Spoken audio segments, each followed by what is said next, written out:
कक्षा 10वीं विषय हिंदी त्रैमासिक परीक्षा 2024-25 का पेपर हो चुका है लीक। जल्दी से इस वीडियो को देख लो, बाद में मत बोलना सर बताए नहीं, ठीक है। आज का पेपर आपका आ चुका है, जो रियल पेपर है वो आ चुका है। जल्दी से इस वीडियो को देख लीजिए और हमारे यूट्यूब चैनल को आप सब्सक्राइब कर लीजिए, ताकि ऐसे ही आपको रियल पेपर में देता रहूं। और इस यूट्यूब चैनल पे आपको बेहतरीन तैयारी कराई जाती है, इसलिए आप हमारे यूट्यूब चैनल को सब्सक्राइब कर लीजिए। त्रैमासिक परीक्षा 2024-25 कक्षा 10वीं विषय हिंदी का हम पेपर करने वाले हैं। पूर्णांक 75 नंबर रहने वाला है। समय आपको 3 घंटे का मिलने वाला है, ठीक है। जल्दी जल्दी देख लो भैया, निर्देश फिरदेश सब फालतू चीज़ें हैं, हमें चलना है प्रश्नोत्तर पर। चलिए, पहला क्वेश्चन क्या है, सही विकल्प चयन करके आपको लिखना है। पहला क्वेश्चन क्या है, हिंदी के पद्य साहित्य का दूसरा काल कौन सा है, ठीक है। ए ऑप्शन आपका रीतिकाल, बी ऑप्शन आपका आदिकाल, सी ऑप्शन आपका भक्तिकाल, डी ऑप्शन आपका आधुनिक काल। तो हिंदी के पद्य साहित्य का दूसरा काल कौन सा है, भक्तिकाल है, यानी कि सी ऑप्शन आपका राइट आंसर हो जाएगा। नेक्स्ट क्वेश्चन, गोपियों को ज्ञान व योग की बातें कैसी लगती है, ठीक है। ए ऑप्शन आपका मधुर, बी ऑप्शन आपका नीरस, सी ऑप्शन आपका कड़वी ककड़ी सी और डी ऑप्शन आपका अग्नि के समान। तो क्वेश्चन नंबर 2 में आपका करेक्ट आंसर क्या जाएगा, कड़वी ककड़ी सी, यानी कि सी ऑप्शन आपका करेक्ट आंसर आ जाएगा। नेक्स्ट क्वेश्चन, कलम का जादूगर कहा जाता है, कलम का जादूगर किसे कहा जाता है। ए ऑप्शन आपका स्वयं प्रकाश जी को, बी ऑप्शन आपका सर्वेश्वर दयाल सक्सेना जी को, सी ऑप्शन आपका मनु भंडारी जी को और डी ऑप्शन आपका राम वृक्ष बेनीपुरी जी को। तो कलम का जादूगर किसे कहा जाता है, राम वृक्ष बेनीपुरी जी को, यानी कि डी ऑप्शन इस क्वेश्चन का राइट आंसर आ जाएगा। नेक्स्ट क्वेश्चन, नेताजी का चश्मा पाठ की विधा है, ठीक है। नेताजी का चश्मा पाठ की विधा कौन सी है। ए ऑप्शन आपका एकांकी, बी ऑप्शन आपका निबंध, सी ऑप्शन आपका व्यंग, डी ऑप्शन आपका कहानी। तो क्वेश्चन नंबर 4 का राइट आंसर क्या जाएगा, डी, यानी कि कहानी इस क्वेश्चन का राइट आंसर आ जाएगा, ठीक है।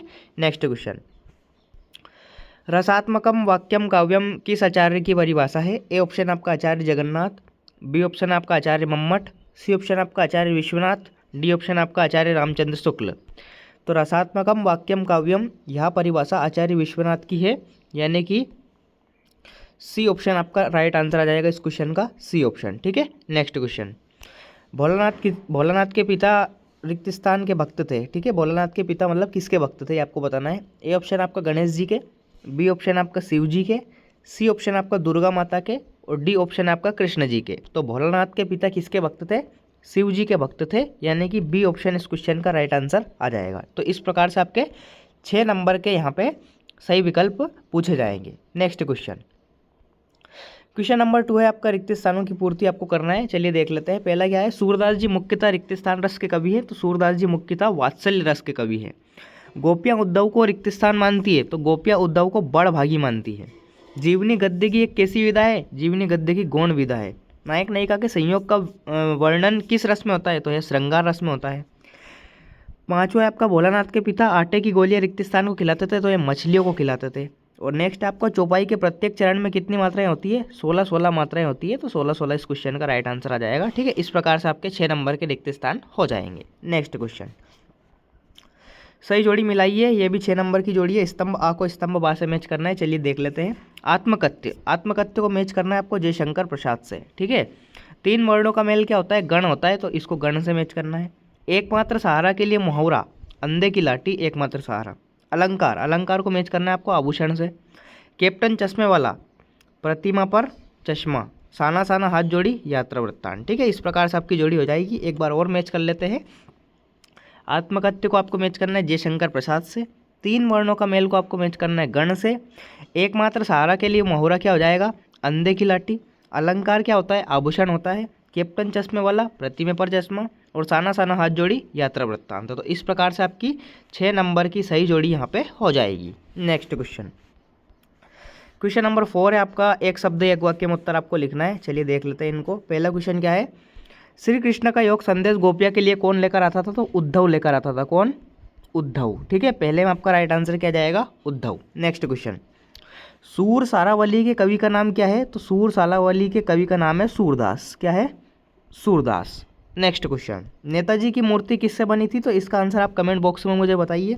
चौथा है, हिंदी गद्य की सर्वाधिक लोकप्रिय विधा कौन सी, कहानी। कौन सी है, कहानी। हिंदी साहित्य, हिंदी गद्य की सर्वाधिक लोकप्रिय विधा है कहानी। नेक्स्ट क्वेश्चन, प्रतिदिन में कौन सा समास है, तो प्रतिदिन में आपका अव्ययी भाव समास है। कौन सा, अव्ययी भाव समास, ठीक है, अव्ययी भाव समास इस क्वेश्चन का राइट आंसर आ जाएगा। नेक्स्ट क्वेश्चन, विपदा के समय भोलानाथ किसकी शरण में जाता था? तो विपदा के समय भोलानाथ अपनी माँ की शरण में जाता था। किसकी शरण में? माँ की शरण में, ठीक है, माँ की शरण में, ये इसका राइट आंसर आ जाएगा। ठीक है, इस प्रकार से आपके एक शब्द या एक वाक्य में उत्तर पूछे जाएंगे। नेक्स्ट क्वेश्चन, क्वेश्चन नंबर 5, सत्य सत्य का चयन करके आपको लिखना है। पहला है आपका, गोपियाँ कृष्ण के द्वारा चुराए गए अपने मन को वापस मांग रही है, तो ये बिल्कुल आपका सत्य हो जाएगा। ठीक है, पहले में आपका राइट आंसर सत्य आ जाएगा। नेक्स्ट आपका, एक अंक वाली रचना कहानी कहलाती है? नहीं, ये तो एकांकी कहलाती है, इसलिए असत्य आ जाएगा। ठीक है, असत्य। नेक्स्ट, उपन्यास में कई कथाओं का समावेश होता है? बिल्कुल सत्य बात है ये। ठीक है, ये बड़ा रूप होता है, इसलिए इसमें कई कथाओं का समावेश होता है। तारकेश्वर नाथ ही भोलानाथ है, ये भी आपका सत्य हो जाएगा। ठीक है, रामचरितमानस महाकाव्य है, ये भी आपका सत्य हो जाएगा। और लास्ट है आपका, त्रिभुवन में द्वंद्व समास है? नहीं, इसमें द्विगु समास है, इसलिए असत्य हो जाएगा। ठीक है, तो इस प्रकार से आपके सत्य सत्य हो जाएंगे, देख सकते हैं आप। इसका स्क्रीनशॉट ले लीजिए और याद कर लीजिए। नेक्स्ट क्वेश्चन, क्वेश्चन नंबर 5, 6, 7, 8 दो नंबर के क्वेश्चन है, जल्दी से इनको देख लीजिए। प्रगतिवाद की कोई दो विशेषताएं लिखिए, अथवा इसका रीतिकाल को श्रृंगाल काल क्यों कहा जाता है? ठीक है, दो नंबर के क्वेश्चन है। छठा है आपका, सूरदास की दो रचनाओं के नाम एवं काव्यगत विशेषताएं आपको लिखनी है, अथवा आपका गोस्वामी तुलसीदास की दो रचनाओं के नाम एवं काव्यगत विशेषताएं आपको लिखनी है। सातवां क्वेश्चन आपका, उद्धव के व्यवहार की तुलना किस किस से की गई है, और अथवा इसका गोपियों द्वारा उद्धव को भाग्यवान कहने में क्या व्यंग्य निहित है। नेक्स्ट क्वेश्चन, परशुराम के क्रोध पर लक्ष्मण ने धनुष के टूट जाने पर कौन कौन से तर्क दिए हैं, अथवा इसका लक्ष्मण ने वीर योद्धा की क्या क्या विशेषताएं बताई है। नेक्स्ट क्वेश्चन, क्वेश्चन नंबर 9, चौपाई छंद की परिभाषा उदाहरण सहित लिखिए, अथवा इसका अतिशयोक्ति अलंकार की परिभाषा उदाहरण सहित लिखिए। नेक्स्ट है आपका 10वां क्वेश्चन, महाकाव्य एवं खंडकाव्य में कोई दो अंतर बताइए, अथवा इसका 10वां रस किसे माना गया है, इसका उदाहरण लिखिए। नेक्स्ट क्वेश्चन, क्वेश्चन नंबर 11, 12, 13 आप देख सकते हैं। 11 है आपका, रिपोर्टार्जी किसे कहते हैं, अथवा इसका हिंदी साहित्य के दो निबंधकारों के नाम एवं उनकी रचनाएं आपको लिखनी है। 12वां क्वेश्चन आपका, आत्मकथा और जीवनी में कोई दो अंतर लिखना है, और अथवा इसका कहानी उपन्यास में कोई दो अंतर आपको लिखना है। Next question, question number 13, Manu Bhandari की भाषा शैली एवं दो रचनाओं के नाम लिखिए, इसका अथवा है स्वयं प्रकाश जी की भाषा शैली एवं दो रचनाओं के नाम आपको लिखना है। नेक्स्ट क्वेश्चन, क्वेश्चन नंबर 14, भगत की पुत्रवधु उन्हें अकेला क्यों नहीं छोड़ना चाहती थी, इसका अथवा है सेनानी ना होते हुए चश्मे वाले को लोग कैप्टन क्यों कहते थे। दोनों नंबर के क्वेश्चन है। नेक्स्ट क्वेश्चन, अर्थ के आधार पर वाक्य के भेद लिखिए, और अथवा इसका संधि किसे कहते हैं, संधि के भेद आपको बताना है। नेक्स्ट 16वां क्वेश्चन है आपका, निम्नलिखित वाक्यों को निर्देश अनुसार परिवर्तित कीजिए। मैं कल भोपाल जाऊंगी, प्रश्नवाचक बनाना है, यह आपका विद्यालय निषेधवाचक बनाना है। इसका अथवा क्या है, निम्नलिखित मुहावरों के अर्थ सहित वाक्य बनाकर लिखिए। पहला है आपका, आग का तारा होना, दूसरा है आग में घी डालना। ठीक है, दो क्वेश्चन है, कर सकते हैं आप इजीली। क्वेश्चन नंबर 17, माता का आंचल शीर्षक की उपयुक्तता बताइए, और अथवा इसका बच्चे माता पिता के प्रति अपना प्रेम कैसे अभिव्यक्त करते हैं। यहाँ पे आपके दो नंबर के क्वेश्चन समाप्त होते हैं। नेक्स्ट आपका 3-3 नंबर के क्वेश्चन है। तो 18वां क्वेश्चन क्या है, निम्नलिखित पद्यांश की संदर्भ प्रसंग सहित व्याख्या कीजिए। दो दे रखे हैं, दोनों में से कोई एक आपको करना है। ठीक है, अथवा यहाँ पे दे रखा है, जो आपको अच्छा लगे वो आप कर सकते हैं। ठीक है, दोनों में से कोई एक।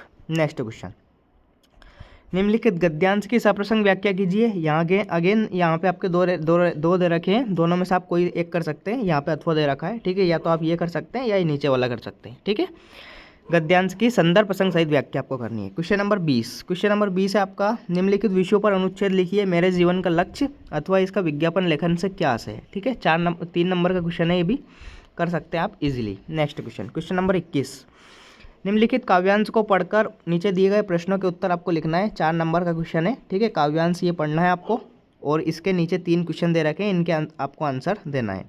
उपयुक्त काव्यांश का शीर्षक लिखिए। दूसरा है आपका, आप अपने देश से प्यार क्यों करते हैं, और तीसरा है आपका, उक्त काव्यांश का भावार्थ आपको लिखना है। जिसको काव्यांश समझ में नहीं आ रहा हो, इसके अथवा में एक गद्यांश भी दे रखा है, यह भी आपका अपठित गद्यांश है। 4 नंबर का क्वेश्चन है, 3 क्वेश्चन दे रखे हैं, कोई सा भी आप कर सकते हैं, या तो आप काव्यांश कर सकते हैं या फिर गद्यांश कर सकते हैं। ठीक है, चलिए नेक्स्ट क्वेश्चन, प्रश्न 22 आपसे पूछा गया है, विद्यालय के प्राचार्य को शाला शुल्क से मुक्ति हेतु आवेदन पत्र लिखिए। इसका अथवा है, विद्यालय में परीक्षा में प्रथम स्थान प्राप्त करने पर अपने मित्र को बधाई पत्र आपको लिखना है। 4 नंबर का क्वेश्चन है, कोई सा भी आप दोनों में से कर सकते हैं। ऊपर एप्लीकेशन है, नीचे एक पत्र लिखना है आपको। क्वेश्चन नंबर 23 और अंतिम प्रश्न है आपका, शिक्षा के क्षेत्र में इंटरनेट की उपयोगिता। विद्यार्थी जीवन में खेलों का महत्व, शिक्षित बेरोजगारी कारण एवं समाधान और दैनिक जीवन में महंगाई का सन। इन निम्नलिखित विषयों पर रूपरेखा सहित निबंध लिखिए कोई एक। ठीक है, कोई सा भी आप एक कर सकते हैं जो आपको याद हो। 4 नंबर का क्वेश्चन है, बिल्कुल इजीली आप इसको कर सकते हैं। चलिए जी, तो मैंने इस प्रकार से आपको कक्षा 10वीं त्रैमासिक परीक्षा 2024-25 18 सितंबर का पेपर आपको बता दिया है। अगर आपको किसी भी प्रकार का डाउट है तो मुझे कमेंट सेक्शन में ज़रूर बताइए। साथ ही में अगर आपने हमारे यूट्यूब चैनल को अभी तक सब्सक्राइब नहीं किया है तो हमारे यूट्यूब चैनल को सब्सक्राइब कर लीजिए, ताकि आने वाले पेपर के वीडियोज़ की नोटिफिकेशन सबसे पहले आपको मिल जाएगी। मिलते हैं अगले पेपर के साथ, तब तक के लिए टाटा बाय बाय, जय हिंद, वंदे मातरम।